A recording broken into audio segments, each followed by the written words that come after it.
Hi, friends. Thanks for joining us. Do us a huge favor. Smash that subscribe button. It helps the channel grow. It really helps get the word out. We can't thank y'all enough. Benny, where can they find us on social media? Yeah, you can find us Ray Benny Sports. We're on Facebook, Twitter, Instagram, TikTok. Also, check us out on Reddit and Discord, and leave us a rating on your favorite podcast provider. We got Bomber Talk. We got Jets Talk and Quick Shots. So let's get into the Bomber Talk, brought to you by Fahrenheit Airbrushing. Stand out on the ice, pavement, or the field, or in the stands at Princess Autos Stadium with a custom airbrushed helmet, goalie mask. That'd be cool if you wore a goalie mask to a football game, custom with a Bomber logo on it. That'd be pretty interesting. Or any project. And call Fahrenheit Airbrushing. They're a local Manitoba business with affordable solutions for any project. Check out Fahrenheit Airbrushing on Facebook or call them at 204-891-7431. And don't forget, tell them Ray and Benny sent you. We're going into the final game of the preseason, second game of the preseason. It's always tough in the CFL. I feel bad for the coaches and management that they make those decisions in like 2 games and within 2 days or maybe within a day of their last preseason game to make that cut. Yeah, because I mean, the season starts next Thursday, right? That's not a lot of time for the Bombers at all there to make decisions and then start practicing for week 1. No. There might have been some strategy to hold out some of those veterans to see and get those roster spots to see as many young guys as you could. I don't know. Just saying. So, what is your biggest question going to Friday's final game with so many questions? You know, the team has injuries to significant players. On the defensive side, there's holes to fill with players leaving, like Hardrick and Houston or Rasheed Bailey. Who's the linebacker that left to Toronto again? Shoot. Malik Clemens. Thank you. Speaking of the Argos, Janarian Grant has just signed with the Argos, and the Bombers are definitely looking for someone to step up a returner. So with all that said, what is your biggest question going into the final preseason game? I'm going to stick right there. And who is going to replace Janarian Grant? Because, yeah, he's gone. It's official. He's not coming back. He's in Toronto. So for me, I remember the years where we did not have Janarian Grant. And when Janarian Grant was hurt last year, right, our kick return, punt return game was terrible, right, compared to what it was when Janarian Grant was there. Janarian Grant could change that game around, right? One touch that ball and he's gone, touchdown kind of thing. So someone's going to have to step up. And who it's going to be, I don't know. There's a lot of new guys there, right? Demetrius Ford, Chris Smith, Aaron Cruikshank, who came into training camp as maybe the front runner kind of type of guy. You know, and he did okay on the punt return and stuff like that. Kick return. Or no, punt return last week in the preseason game. So we'll see what he can do. But it's going to be interesting. So to me, that's some big shoes to fill. And the Bombers need a guy there that can flip that field around. Yeah, and to also piggyback on Janarian Grant and finding a returner to step up in this final game, I'd like to see. I don't know how you can really see it in regards to being someone watching on CFL Plus, but how does Mike Miller adapt as the new coordinator? There's a rookie coordinator here calling these shots, you know, and of course it's a little easier. The pressure's not on in the preseason, but you know, the Bombers had a tough time on special teams last year, and it wasn't just lack of talent. No, I'm not saying that there was much lack of talent any which way. Obviously, it hurt when you lose probably the number one weapon in a returner like Janarian Grant, but it just wasn't clicking in regards to them being able to cover. They were like second last in kick return average, and they couldn't stop anyone. So I'd be concerned about that too. Yeah. Yeah. Special teams as a whole, that was the biggest question last year, right? Yeah. Which one's going to show up? Are they going to be able to stop these dynamic returners that are on these other teams? And they struggled all around with all that stuff. The only consistency was probably Castillo for kicking for the most part, right? So yeah, it's a big question. Yeah, and you're like you say, you're going to a rookie guy to lead the way in Mike Miller. We all know the stats and what he did on the field. Will it translate now? So that'll be another interesting thing to see. And we may not get a good glimpse of it in tomorrow's game, but definitely week 1, it's going to be up there. And it's, you know, all eyes are going to be on it, right? We know what the offense can do. For the most part, the offense is pretty set. We got those 2 guys on the O-line that they still have to kind of figure out, but it looks like they're leaning towards Eric Lofton and Liam Dobson in the guard position there and the right tackle position, right? So Yeah. really, that's all set. Questions, a few questions on the D side, on the D line, Of course, D linebacker, who's line's going to number be? one. That's the number one issue for me. Yeah. Two big losses with the retirement of Jackson Jeffcoat. Long-term injury to Cam Lawson. Who knows how long he's going, and that's going to hit you in the ratio as well. Like the Bombers were third in sacks last year with 53, and that was with Jeffcoat missing 7 games. And we usually notice a decline in the performance of the pressure on the passer and even the stoutness against the run when Jeffcoat was out. And you can't replace that. We've mentioned that before with one person. So there's a rotation going on, and I mentioned his name before, but I'm really interested to see how Chauncey Rivers steps up because Celestine Haba is not listed on the depth chart. Thomas isn't there on the D tackle. Garbutt's not there, so he's probably solidified in the middle as well. And Willie Jefferson on the end is not playing, so or is not on the depth chart. So the young guys will have to prove themselves, and I'm a little concerned on the D line, especially with Cam Lawson down. So those Woods and Adams or Fox are going to get the opportunity to replace Ricky Water as that American defensive tackle, but who's going to step up as a Canadian defensive tackle? So we'll see. Yeah, I mean, jumping into that with the D line. So it's Tanner Schmeichel that's the guy that's next man up. Gonna get Really, schmeckled. Schmeichel. Did I say that wrong? Gonna get schmeckled. Schmeichel. Yeah, the next guy up there for Cam Lawson, right? Huge loss, Yeah. obviously, because if Jake Thomas, knock on wood, whatever, nothing happens to him. Because if he went down, that'd be a lot of inexperience there, right? Schmeichel's only in his second year, only played a little bit. I think he only started the last game of the season or played mainly in the last game of the season. Did get Yeah. a sack. So, but second year guy drafted fourth round last year. It's time. He's going to have to step up quicker than they probably were hoping he had to do, right? So, big shoes to fill, and hopefully he can do that and help Jake Thomas out on that D line. Remember earlier? Yes. Remember earlier when Anthony Bennett was released, Mm-hmm. and there was some kind of statement made that is about a little more of kind of like a roster shuffle movement. When is he coming back? And also, there's Manitoban Colin Cornelson that I'd like to see Yeah. what they can do.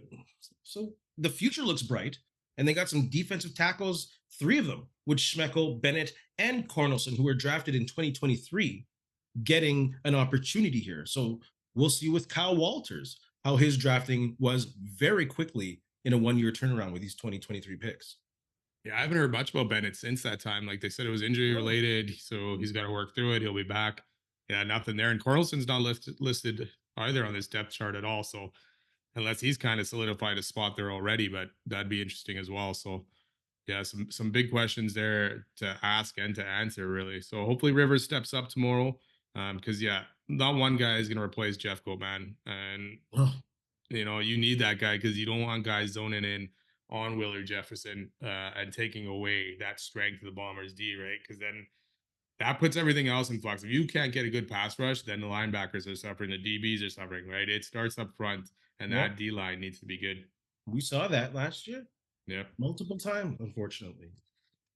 Um, Taking a look into the defensive backs room. Questions, concerns, strengths. Me personally, I'm be overly optimistic.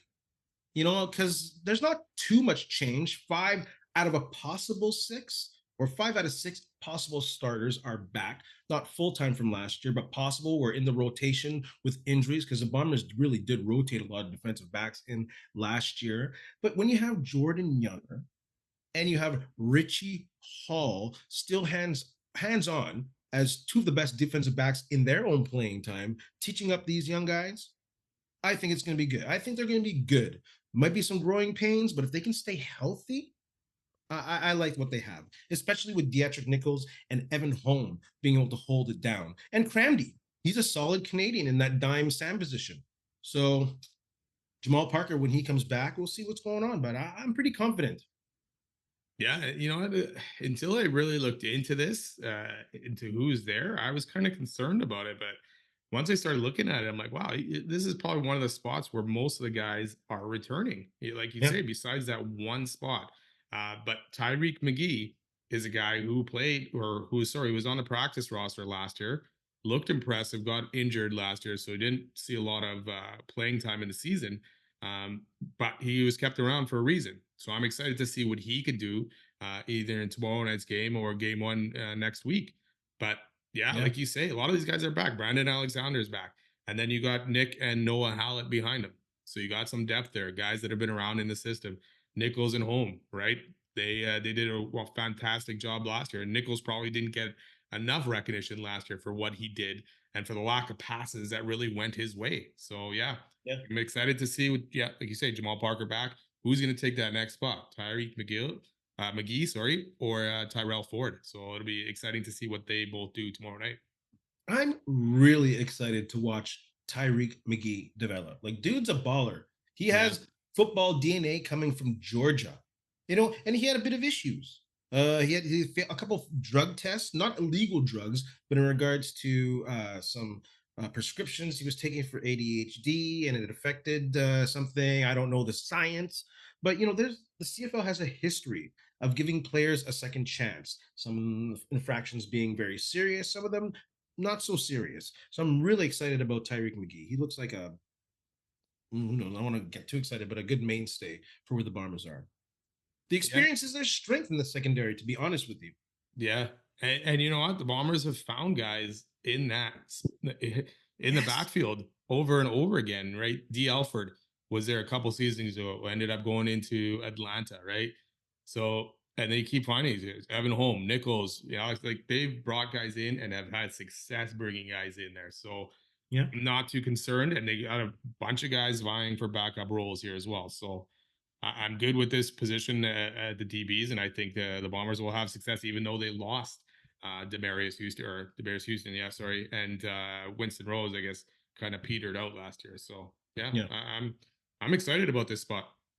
A lot of these guys were on the past couple secondaries that allowed 19 touchdowns against in 2022 and then 12 last year.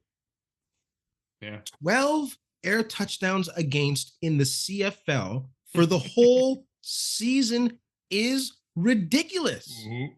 Most teams have that by like the Week halfway 4, point of the season. Ottawa had it week 3. No, I'm just kidding. You know, so yeah, I'm very optimistic about this. Carefully optimistic, maybe overly optimistic. We'll see. I like what I see there. Yep, for sure. We did mention Cam Lawson getting hurt. What does that mean to the Bombers? Like, what do they do next? Yeah, a lot on the back of Jake Thomas, really, right? Because now Jake Thomas has got to step up, and one of these guys that we talked about, Schmeckel, Cornelson, hopefully one of these guys can step up, so it'll give Thomas a chance to get breathers here and there, right? Because you don't want Thomas for how well Thomas did last year to start the season. How many sacks did he have? Like 8, going like in Yeah, the first, like career early, high. right? So he had a good season, but he's also now his 12th year. So he's not the type of guy that's going to end up playing a full game. So you need one of these other guys to step up. Um, and then you need that American spot to take over Ricky Walker to be able to. That's the thing now too. You're gonna have a new guy there, right? Yeah, So you got Jake Thomas, Schmeckel, if he's in, may not be able to help that new guy either. You got new guys like Miles Fox, who has played in the CFL before, right? I do believe, yeah, he was BC last year, right? yeah. He was picked. Yeah, he was with BC. He was released, and the Bombers picked him up last year. Oh, right, yeah. So he's been with the Bombers for that. So yeah, so a lot of guys, but a lot of fresh faces that are going to take over that other spot where Ricky Walker was last year. So Yeah, yeah, big loss, and hopefully it's not a full season because we haven't really heard.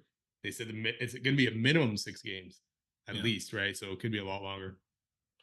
And like we mentioned earlier, obviously that's going to affect the ratio. Like looking at the depth chart with Shane Gauthier sitting out, he must be the Canadian starter that definitely is coming in to replace him on the ratio as a starter. You think so? Because Biggie's not going to play, Yeah, and Gauthier's sitting out, isn't he? He's not on the depth chart for tomorrow, is he? no, he's not. No, So maybe they're made up their mind there. Because I don't think Cadwalder's going to be starting on the other side. no.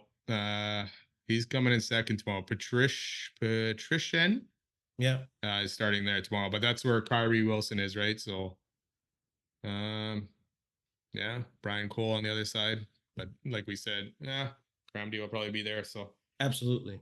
yeah, Yep. it's wow. So there's some big questions to ask, man. And Gemel's great in the middle, but you got to put a Canadian in there somewhere. And the only hole I can see starting is probably there. Shane Yeah. Gauthier, because he's experienced. He held the fort. You know, Yeah. it wasn't. I don't remember watching after Biggie got hurt in the playoffs in that game. Um, I've been like, oh, the middle linebacker's suffering because he's not no disrespect to Big Hill. You know what I'm saying? One of the goats. But I don't remember saying last year, dang, uh Gauthier is really suffering out there. Yeah. He had a big play in the Grey Cup, did he not, Go Jay? Did he not get the sack on that one play or no? Or am I thinking Can't wrong? Like remember. late in the game there. No. But yeah, like you say, yeah, it wasn't nothing nefarious by Goche when he was in there. And it was not like you were watching him going, oh my God, get that guy out of here or anything like that. So No, yeah, no. it looks like he'd probably be the guy there for sure. Dakota Prukop was released. If you're the Bombers, are you looking into Dakota Prukop?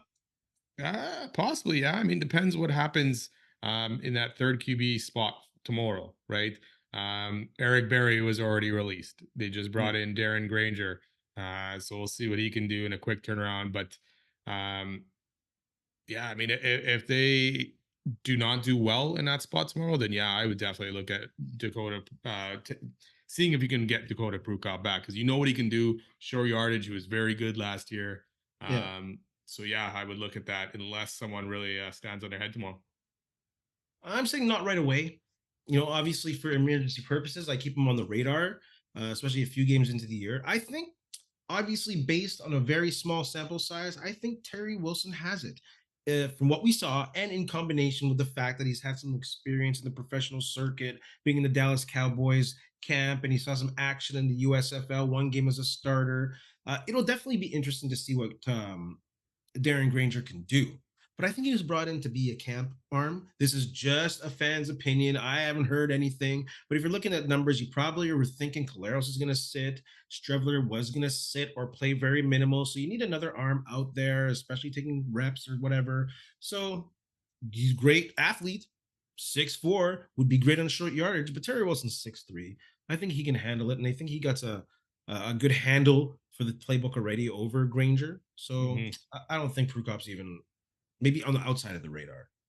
Yeah, if Terry Wilson has a terrible game tomorrow, then I see it happening. If Terry Wilson has another good game or decent game, yeah, then I see for sure keeping him and seeing if you can develop him.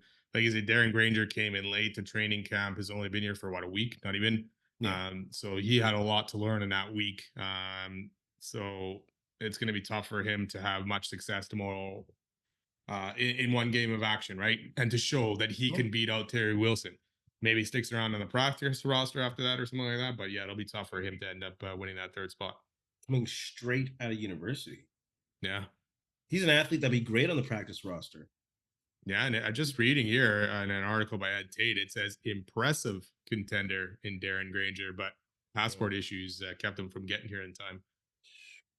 He can definitely do some imitations of Darwin Adams. Yeah. And he has a good arm. He's an accurate arm. Wow. Let's move on to some Winnipeg Jets talk.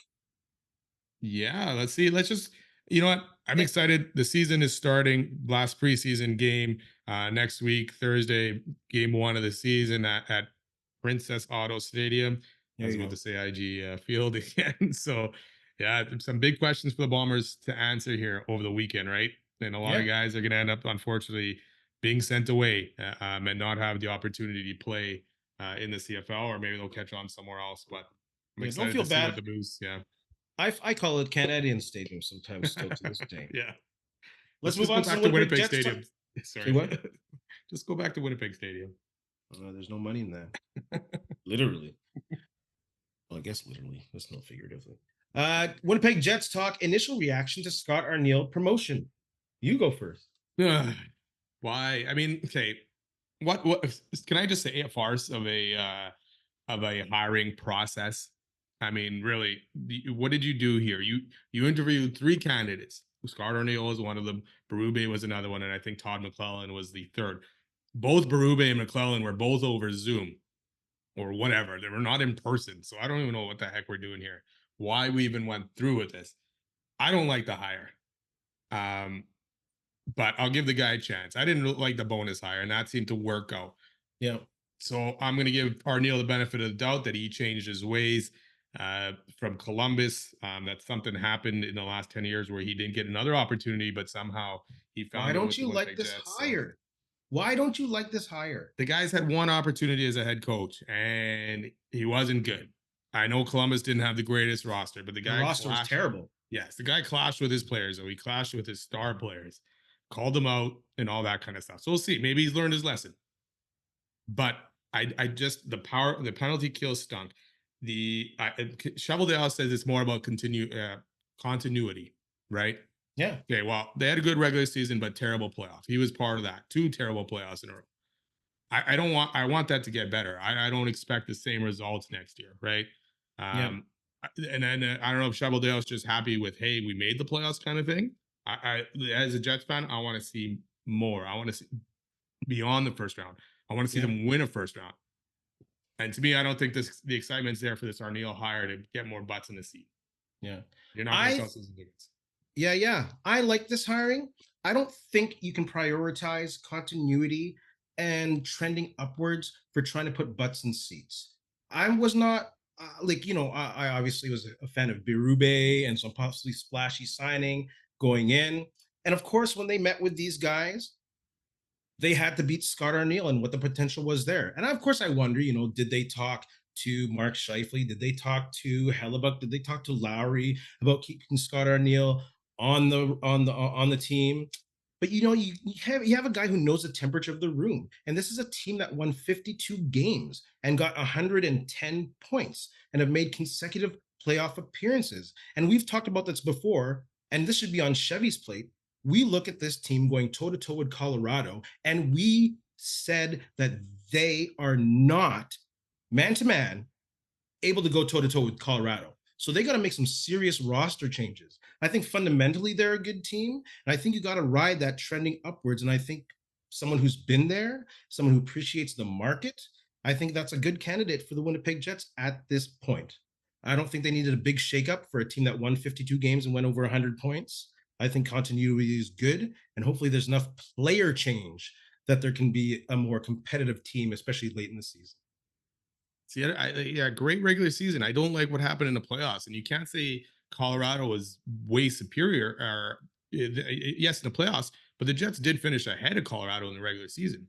So Yep. something happened in that playoffs where Colorado figured things out, and the Jets kind of stuck to their laurels. And yes, it's bonus. Bonus is the coach, so it was his way probably, and no one else's. But I don't like the way things ended there, and you're going to just continue on with that same coach, or sorry, a coach from that same staff Yeah. who is generally going to probably follow some of the same ways that Bonus does. Like I said, he can change things. Brad Lauer is gone at least, so there is that. So that was before I heard that. That concerned me, thinking, "Oh crap, they're just going to bring everybody back, and it's going to be the same thing there, A little bit of exactly the same change. thing, right?" So we'll see.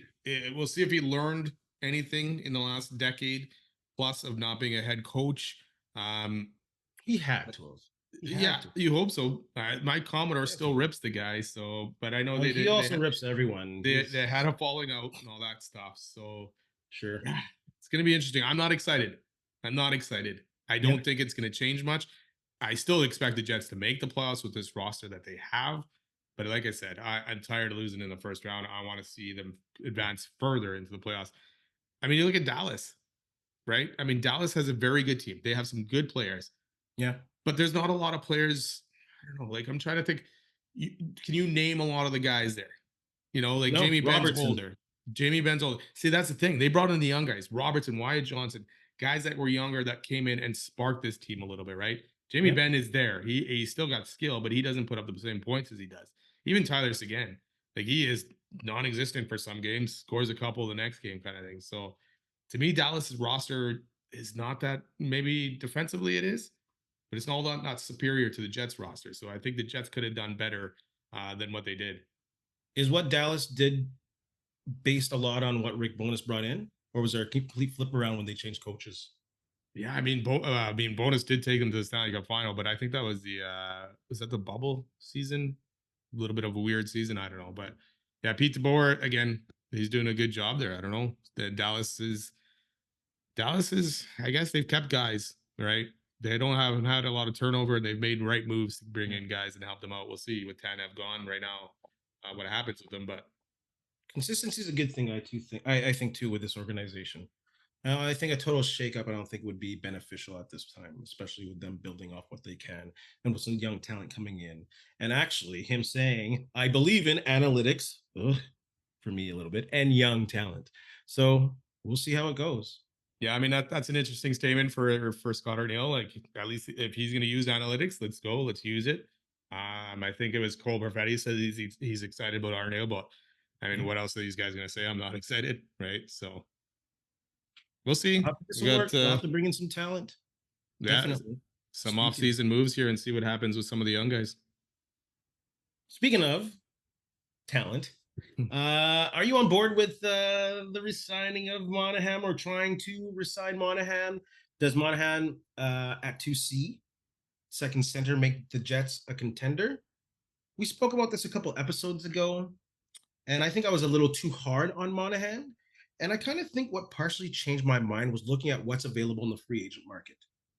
Based on what he makes, the salary bracket, aside from Max Domi and Chandler Stevenson, sign him. Jonathan Drouin also may be an option, but in regards to available centers, I think he might be the best option. Now, in regards to making the Jets a contender, I don't know. I don't know. I'm not sold on him being there, but you bring in someone like Stephenson, you have Shifley, Monahan, Stevenson, and Lowry down the middle, then I'm like, damn. But as is right now, if he's the legit number 2 clear favorite, no, I don't think they're a contender. Yeah, that's the biggest question for me. Like it depends. Okay, what are you going to get him for? How many years do you have to get him for? I don't want to overpay the guy. Give him a 4-year, $4 million per year contract or anything like that. No You way. know, but yeah, if he's at your second center, that to me that doesn't make the Jets a contender. Really, you need to find a better second center. And we've talked about it where Shifley ranks kind of in the 1C department compared to other teams, right? And Yep. he's a lot lower than a lot of other teams with their 1C, especially in that Central Division or even in the West Division altogether, conference. I mean, so yeah, I would take Max Domi. I wouldn't mind seeing Max Domi come to Winnipeg. Yep. Um, but yeah, Monahan doesn't do it for me. I don't mind the signing necessarily if it bumped things down or stuff like that. But yeah, as a 2C and what he ended up doing in the playoffs, that does not excite me. But like you say, there's not a lot of other options out there unless you swing a trade. Yeah, and I can't be too hard on the guy either because he came like around the trade deadline. You're not with the same players all year. The Jets lines were constantly in flux, especially when they're going through that losing streak. So maybe if he had time to play with Perfetti on one side and Ehlers or Connor on the other for an extended amount of time, like a strong 20 games to start the season, maybe that'll just, because he was like, what, 0.7 something points per game? That's solid. Oh yeah, definitely very good For end to the regular season. Yeah, for 1.7 million. Like, Yeah, what's he going to get next year? 3 million. I've seen something with 4, so that's why it kind of scares me. So And that like you can get Jonathan Drouin for maybe 3-4 million. But any which way, that's all off season to talk about that. I like him, but I don't think he's a bona fide 2C push you over the edge to be a Stanley Cup deep playoff dude. yeah, Yeah, I love him though. Great for the power I'll play, obviously. I'll agree on that. Yeah. Move on to quick shots. Let's do it. Will Rafa Nadal retire? Soon. I don't think yet. I think he wants to play still in the Olympics this year, but yeah, he's coming up, and I think he's going to be almost like a Tiger Woods, play a few tournaments here and there where his body can still do it. Yeah, Father Time, Mother Nature, and history are against him.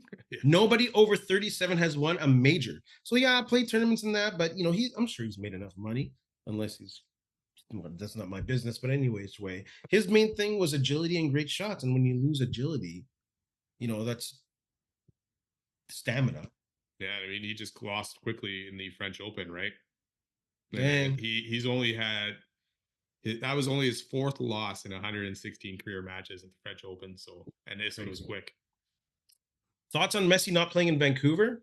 Man, I hate load management. It's the worst. It was a pain in the ass in Winnipeg when big time players did it to us. They come through Winnipeg, we're going to take a night off. It sucks watching NBA games and not watching the best players. Uh, So, good for the Vancouver team for offering like discounts on concessions, but come on, just play the game.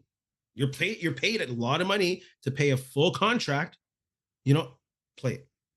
I can understand where they're coming from. It's a long flight from Miami to Vancouver, 6 hour flight, time zone difference, all that kind of stuff, and then flying back and playing some home games.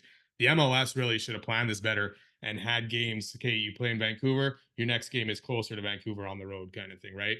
But the issue is here, like if you go Europe soccer, it's you finish first, you win the league, right? Here it's like, okay, we just got to make the playoffs. So yeah, we can rest guys here and there. In Europe and all that Yes. stuff, you cannot rest guys because hey, if you drop 3 points, that could be huge.